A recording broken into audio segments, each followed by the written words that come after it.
ಗರ್ದಿಗಮ್ಮತ್ ವೀಕ್ಷಕರಿಗೆ ನಮಸ್ಕಾರ ಗಡ್ರಿ. Gardigammat page follower ಆಗ್ರಿ, YouTube subscribe ಆಗ್ರಿ, share ಮಾಡಿರಿ, ಲೈಕ್ ಮಾಡಿರಿ, ಕಮೆಂಟ್ ಮಾಡಿರಿ. ಒಟ್ಟಾರೆ ಪ್ರತಿ ದಿವಸ ಶೇರ್ ಲೈಕ್ ಕಮೆಂಟ್ ಮಾಡೋರಿಗೆ ಕೋಟಿ ಕೋಟಿ ನಮಸ್ಕಾರ. ದೇಶದಾಗ ಅನೇಕ ಹಗರಣಗಳು ನೋಡಿದವು ನಾವು. ಲಾಲು ಪ್ರಸಾದ್ ಹಗರಣ ಆಯ್ತು, ಬೋಪರ್ಸ್ ಹಗರಣ ಆಯ್ತು, ಇನ್ನೂ ಅನೇಕ ಹಗರಣ ಅದಾವ ದೇಶದಾಗ. ಆದ್ರೆ ನನಗನ್ನಿಸ್ತೈತಿದ ಇದು ನಮ್ಮ ಭಾರತ ಲೆವೆಲ್ದಾಗ ಅಂದ್ರೆ ಕರ್ನಾಟಕ ಮೀರಿ ಒಂದು ದೊಡ್ಡ ಭೂ ಹಗರಣ. ಅದು ನಮ್ಮ ಬೆಳಗಾವಿ ಜಿಲ್ಲೆಯ ಗೋಕಾಕ್ ತಾಲೂಕಿನಾಗ ಒಟ್ಟಾರೆ 2302 ಎಕರೆ 22 ಗುಂಟೆ ಗೋಕಾಕ್ ತಾಲೂಕಿನ ಹಿರೇನಂದಿ ಗ್ರಾಮದೊಳಗೆ ಒಂದು ಭೂ ಹಗರಣ ಆಗೈತಿ. ಒಟ್ಟಾರೆ ನಾನು ಅದರ ಪೈಕಿ ಕಾಗದ ಪತ್ರಗಳು ತೋರಿಸ್ತೇನೆ, ನಾನು ಡಾಕ್ಯುಮೆಂಟ್ ಇಲ್ಲದೆ ಏನೂ ಮಾಡೋದಿಲ್ಲ. ನಾನು ಅದಕ್ಕಿಂತ ಮೊದಲ ಸನ್ಮಾನ್ಯ ಕಂದಾಯ ಸಚಿವರಾದಂಥ ಕೃಷ್ಣ ಬೈರೇಗೌಡ್ರೆ, ನೀವು ಕಾಲಿಗೆ ಚಕ್ರ ಹಾಕೊಂಡ ಒಂದು ಕಂದಾಯ ಇಲಾಖೆ ಒಳಗೆ ಏನೇನು ಮಾರ್ಪಾಡು ಮಾಡಿ ಕಂದಾಯ ಇಲಾಖೆಗೆ ಯಾರಿಗೂ ತೊಂದರೆ ಆಗಬಾರ್ದು, ರೈತರಿಗೆ ಅಥವಾ ಮಾಲಕರಿಗೆ ಪೋಡಿ ಮಾಡೋ ಪ್ರಕರಣ ಹಿಡ್ಕೊಂಡು ಕಾಲಿಗೆ ಚಕ್ರ ಕಟ್ಕೊಂಡು ಅಡ್ಡಾಡತ್ತೀರಿ ನೀವು. ಇದು ನಿಮ್ಮ ನಗರಿಗೆ ಬಂದೈತಿಲ್ಲೋ ಗೊತ್ತಿಲ್ಲ, ಯಾಕಂದ್ರೆ ಇದು 2011 ಇಶ್ಯೂ ಒಳಗೆ ಆದಂಥ ಒಂದು ದೊಡ್ಡ ಹಗರಣ. ನಿಮ್ಗೆ ಆದೇಶಗಳು ಕೊಡ್ತೇನೆ ನಾನು. ಇಲ್ಲಿ ಈಗ ರಾಜೇಂದ್ರ ಕಟಾರಿ ಅವರ ಕಂದಾಯ ಇಲಾಖೆಯ ಪ್ರಧಾನ ಕಾರ್ಯದರ್ಶಿ ಆಗಿದ್ದಾರೆ. ಅವರು ಭಾಳ ಪ್ರಾಮಾಣಿಕರು. ಕೃಷ್ಣ ಬೈರೇಗೌಡ್ರೆ, ನೀವು ಪ್ರಾಮಾಣಿಕರು. ಒಟ್ಟಾರೆ ನಿಮ್ಮ ನಡೆ ನುಡಿ, ನಿಮ್ಮ ಆಚಾರ ವಿಚಾರ ಭಾಳ ಲೈಕ್ ಮಾಡಿದ ಜನ. ಆದ್ರೆ ಈ ಒಂದು 2302 ಎಕರೆ ಈ ಒಂದು ಹಿರೇನಂದಿಯ ಒಂದು ತನಿಖೆಗೆ ನೀವು ಮಾಡಬೇಕು. ಬಹುತೇಕ ಇದು CBI ಬಿಟ್ಟಿದ್ದಂಥ ಕೇಸ್ ಇದು. ಕೃಷ್ಣ ಬೈರೇಗೌಡ್ರೆ, ನೀವು ಮನಸ್ಸು ಮಾಡ್ರೆ ನೀವೇ ಮಾಡ್ತೀರಿ, ಇಲ್ಲಾಂದ್ರೆ CBI ವಿಚಾರ ಮಾಡುವಂಥ ಒಂದು ಕೇಸ್ ಇದು. ಇಲ್ಲಿ ಏನಾಗೈತೆ ಅಂದ್ರೆ, ಈ ಒಂದು ಸರ್ವೆ ನಂಬರ್ದಾಗ ಈ ಒಂದು ಎನ್ಎಗಳು ಮಾಡಿದ್ದಾರೆ. ಒಟ್ಟಾರೆ ಸರ್ವೆ ನಂಬರ್ 443 ಹಿಸ್ಸಾ 2 40 ಎಕರೆ. ಇದು ಒಟ್ಟು ಆಕಾರ ಇದ್ರದ್ದು ಒಟ್ಟ ಕ್ಷೇತ್ರ 529 ಎಕರೆ ಇದೆ. 13/4/2011 ಅಂದಿನ ತಹಸೀಲ್ದಾರ್ ಆದಂಥ ಔದ್ರಾಮ್ ಅವರು ಒಂದು ಇದನ್ನು ಎನೆ ಮಾಡ್ತಾರೆ, ಇಂಡಸ್ಟ್ರಿಯಲ್ ಎನೆ ಮಾಡ್ತಾರೆ. ಇವತ್ತು ಈ ಒಂದು ಎನೆ ಮಾಡಕ್ಕೆ ಅಧಿಕಾರ ಅವತ್ತಿನ ಸರ್ಕಾರದವ್ರು ಕೊಟ್ಟರು ಅಥವಾ ನಮ್ಮ ಪ್ರಭಾವಿ ರಾಜಕಾರಣಿಗಳು ಕೊಟ್ಟರು, ಔದ್ರಾಮ್ ಅವ್ರ ಸಹಿ ಐತೆ. ಆಮ್ಯಾಗ ಇದ್ರ ಮ್ಯಾಗ ಈ ಒಂದು ಆದೇಶದ ಮ್ಯಾಗ ಮ್ಯೂಟೇಷನ್ ಆಗ್ತೈತಿ. ಇದು ಎಷ್ಟು 40 ಎಕರೆ ಇರಲಿ, ಇದು 40 ಎಕರೆ ಒಂದು ಆದೇಶ ಆಯ್ತು ಮಾಡ್ರಿ, ಅದ್ರ ಮ್ಯಾಗ ಮ್ಯೂಟೇಷನ್ ಆಗೈತಿ. ಅದು ಮುಂದೆ ನೋಡು, ಇದ್ರ ಭಾಳ ಬಗ್ಗೆ ಇದ್ರ ಎಪಿಸೋಡ್ಗಳು ಆಗ್ತಾವ. ಅದ್ರಾಗನ ಒಂದು 413 ಸರ್ವೆದಾಗ 395 ಎಕರೆ ಜಮೀನು. ಇಲ್ಲಿ 200 ಎಕರೆ ಆಕಾರ, ಇಲ್ಲಿ ಇದಕ್ಕೂ 200 ಎಕರೆ ಇಂಡಸ್ಟ್ರಿಯಲ್ ಏನೇ ಮಾಡ್ತಾರೆ. ಅಂದ್ರೆ 395 ಇಲ್ಲೇ ಇಲ್ಲಿ 200 ಎಕರೆ ಅಂದು ಬಿಡ್ತಾರೆ ಅವರು. ಇದ್ರದ್ದು ಆದೇಶ ಇಲ್ಲಿ ಆದೇಶ ಕಾಪಿ ನಿಮ್ಮ ಕಡೆ ತೋರ್ಸತ್ತೇನೆ, ಸರ್ಟಿಫೈಡ್ ಇವು ಕಾಪಿಗಳು ನಾನು.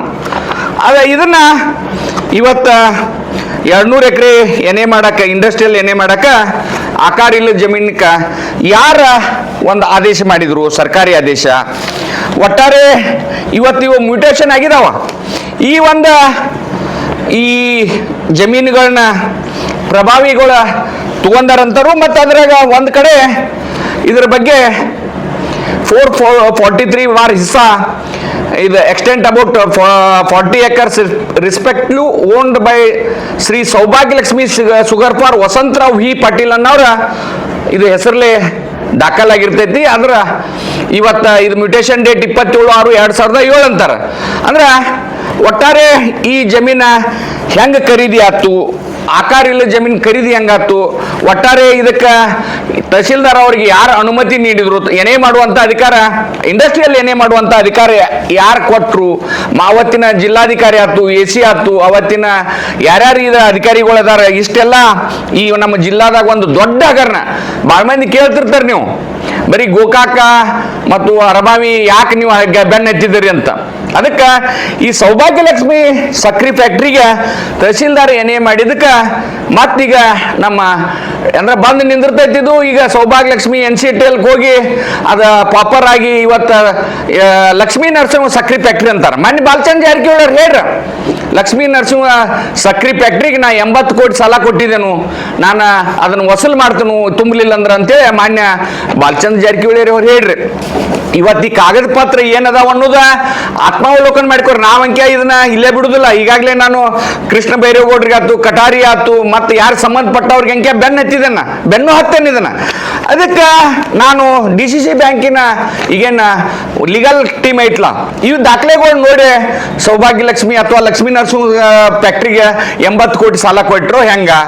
ಮಾನ್ಯ ಬಾಲಚಂದ್ರ ಜಾರಕಿಹೊಳಿ ಅವ್ರು ಹೇಳ್ತಾರ, ನಾ ಈ ಬ್ಯಾಂಕಿಗೆ 5 ವರ್ಷ ನಾನೇ ಇರಾವ, ನಾ ಕಮಿಟಿ ಮೀಟಿಂಗ್ನಾಗ ಇರಾವ, ಪ್ರೆಸ್ ಮೀಟ್ ಗಿರಾವ ಅಂತಾರ. ಈ ದಾಖಲೆಗಳು ತಹಸೀಲ್ದಾರ್ಗೆ ಅಧಿಕಾರಿ ಯಾರು ಕೊಟ್ರು? ಇದು ಬಹಳ ನಿಗೂಢ ಐತೆ. ಬಹಳಷ್ಟು ಜನ ನನ್ನ ಜಿಲ್ಲೆಯ ಪ್ರಜ್ಞಾವಂತರು, ಇವತ್ತು ಪತ್ರಿಕೋದ್ಯಮದ ಸ್ನೇಹಿತರ, ನಿಮ್ಗೆ ದಾಖಲೆಗಳು ಕೊಡ್ತೇನೆ, ಬಾಯಿ ಮುಚ್ಕೊಂಡು ಕುಂಡಾಕ್ ಹೋಗ್ಬೇಡ. ಸ್ಟೀಮ್ ಮೀಡಿಯಾದವ್ರು, ಎಲೆಕ್ಟ್ರಾನಿಕ್ ಮೀಡಿಯಾದವ್ರು ಆಯ್ತು, ಪ್ರಿಂಟ್ ಮೀಡಿಯಾದವ್ರು, ನಿಮ್ಗೆ ಎಲ್ಲಾ ದಾಖಲೆಗಳು ಕೊಡ್ತೇನೆ ನಾನು. ತಹಸೀಲ್ದಾರ್ಗೆ ಅಧಿಕಾರಿ ಯಾರು ಕೊಟ್ರು? ಕೃಷ್ಣ ಬೈರೇಗೌಡ್ರೆ ಕೂಡಲೇ ಈ ತಹಸೀಲ್ದಾರ್ ಏನೇ ಮಾಡಿದಂತ ಇವೇನದಾವಲ್ಲ 2011ರಾಗ ಇದನ್ನ ಒಂದು ಆದೇಶ ಮಾಡ್ತಾರು.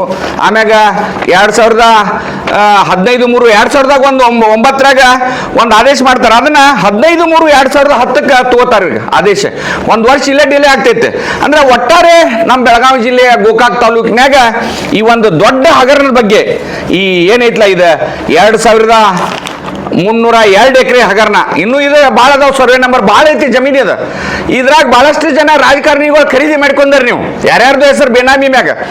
ಕೃಷ್ಣ ಬೈರೇಗೌಡ್ರೆ ಬೇಗನೆ ಬೆಳಗಾವ್ಕ ನೀವು ಎಂದ್ ಬರ್ತೀರಿ, ಅಥವಾ ನನಗೆ ಬೆಂಗಳೂರಿಗೆ ಬರಕ್ಕೆ ಹೇಳ್ತಿರೋ ರಾಜೇಂದ್ರ ಕಟಾರಿ ಅವರೇ, ವಿರೋಧ ಪಕ್ಷದ ನಾಯಕರೇ, ನಮ್ಮ ಜಿಲ್ಲೆಯೊಳಗಿರುವಂತ ಯಡಿಯೂರಪ್ಪ, ಇವತ್ತು ವಿಜೇಂದ್ರ ಅವರೇ, ನೀವೇನ್ ಮಾಡತ್ತೀರಿ?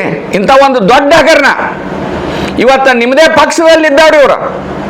ನೀವೇನ್ ಮಾಡ್ತೀರಿ ಅಂದ್ರೆ ಇದನ್ನ ಮುಚ್ಕೋತಾರೋ ಏನು? ಸಾರ್ವಜನಿಕವಾಗಿ ಇದಕ್ಕೆ ಸಂಬಂಧಪಟ್ಟಂಗೆ ದಾಖಲೆಗಳು ಹೇಳ್ತಾರೋ? ತಹಸೀಲ್ದಾರ್ಗೆ ಯಾರು ಅಧಿಕಾರ ಕೊಟ್ರಪ್ಪ ಏನೇ ಮಾಡಕ್ಕೆ? ಇದು ಆದೇಶಗಳು ಅದಾವ, ನಿಮ್ಮ ತಹಸೀಲ್ದಾರ್ ಮಾಡಿದಂತ ಆದೇಶಗಳು. ಮ್ಯೂಟೇಷನ್ ಆಗ್ತೈತೆ, ಅವ್ರ ಪೀರಿಯಡ್ದಾಗ ಆಗ್ತೈತೆ ಮ್ಯೂಟೇಷನ್. ಒಟ್ಟಾರೆ ನಾನು DCC ಬ್ಯಾಂಕ್ದವ್ರ ಈಗ ನೀವು ಭಾಳ ಜಂಬ ಕೊಚ್ಕೊಳತ್ತೀರಿ. ಇದ ಸರ್ವೆ ನಂಬರ್ಕ ನೀವು ಸಾಲ ಕೊಟ್ಟಿದ್ದೀರೇನಂತ ನೀವು ಪುನರ್ ಪರಿಶೀಲನೆ ನಿಮ್ಮ ಲೀಗಲ್ ಟೀಮ್ದಿಂದ ಮಾಡ್ಕೋಬೇಕು. ಅದ ಸರ್ಕಾರ ಏನೇ ಹೆಂಗಾಗೈತಿ ಅನ್ನೋದ ನೀವು ಅದನ್ನ ಆದಷ್ಟು ಬೇಗನೆ ಒಂದು ತಿಳ್ಕೊಂಡ್ ಕೆಲಸ ನೀವು ನಿಮ್ಮ ತಪ್ಪನ್ನು ಮುಚ್ಚಿ ಹಾಕೊಳಕ್ಕೆ ಮತ್ತೊಂದು ಏನಾರ ಮಾಡಿದ್ರು ನನ್ನ ಕಡೆ ಅನೇಕ ದಾಖಲೆಗಳು ಅದಾವ. ಈ ಬರೀ ಇವನ್ನಷ್ಟ ತೋರಿಸಿದನ್ನ ಇದು ಹೆಂಗ್ ಬಂತು, ಹೆಂಗ್ ಓದ್ತು, ಎಲ್ಲೆಲ್ಲಿ ಏನೇನಾಗೈತಿ ಪೂರ್ಣ ದಾಖಲೆ ಇಟ್ಕೊಂಡು ಹೇಳತ್ತೀನಿ ನಾನು. ಅದಕ್ಕೆ ದಯಮಾಡಿ ಈ ಒಂದು ತನಿಖೆ CBIಗೆ ಆಗಬೇಕು, ಏನು ಇವತ್ತು CODಗೆ ಆಗಬೇಕು, ಏನ ಕೃಷ್ಣ ಬೈರೇಗೌಡ್ರ ಮಾಡಿಸ್ಬೇಕು, ನಮ್ಮ ಜಿಲ್ಲಾಧಿಕಾರಿಗಳು ಮಾಡ್ತಾರೋ, ಏನು ರೀಜನಲ್ ಕಮಿಷನರ್ ಮಾಡ್ತಾರೋ, ಯಾರು ಮಾಡ್ತಾರೆ ಈ ತನಿಖೆ? ಒಟ್ಟಾರೆ ನಾನಂತೂ ನನ್ನ ಪರಿಶ್ರಮದಿಂದ ಕಾಗದ ಪತ್ರಗಳು ಕೂಡಿ ನಿಮ್ಮ ಮುಂದೆ ಇಡತ್ತೇನೆ. ಮುಂದಿನ ದಿನಮಾನದಾಗ ಈ ತನಿಖೆ ಬಗ್ಗೆ ಯಾರು ಏನು ಹೇಳ್ತಾರೋ ಅದಕ್ಕೆ ಸ್ವಾಗತ ಮಾಡ್ತೇವೆ. ಕಾಗದ ಪತ್ರಗಳು ಬೇಕಂದ್ರೆ ಸಂಬಂಧಪಟ್ಟವ್ರಿಗೆ ಎಲ್ಲರಿಗೂ ನಾಳೆ ನಾ ಫೋನ್ ಮಾಡ್ಬಿಟ್ರೆ ಕಾಗದ ಪತ್ರಗಳು ಮುಟ್ಟಿಸ್ತೇನೆ. ಆದ್ರೆ ತಹಸೀಲ್ದಾರ್ಗ ಅಧಿಕಾರಿ ಯಾರು ಕೊಟ್ಟಿದ್ದು ಅನ್ನೋದು ಪ್ರಶ್ನೆ ಐತಿ. ಅದನ್ನ ಕೂಡಲೇ ಸಂಬಂಧಪಟ್ಟವ್ರ ಅದನ್ನ ಜನರಿಗೆ ತಿಳಿಸ್ಬೇಕಂತ ಗರ್ದಿಗೆ ಮತ್ತೆ ಆಗ್ರಹ ಮಾಡ್ತೈತಿ. ನಮಸ್ಕಾರ.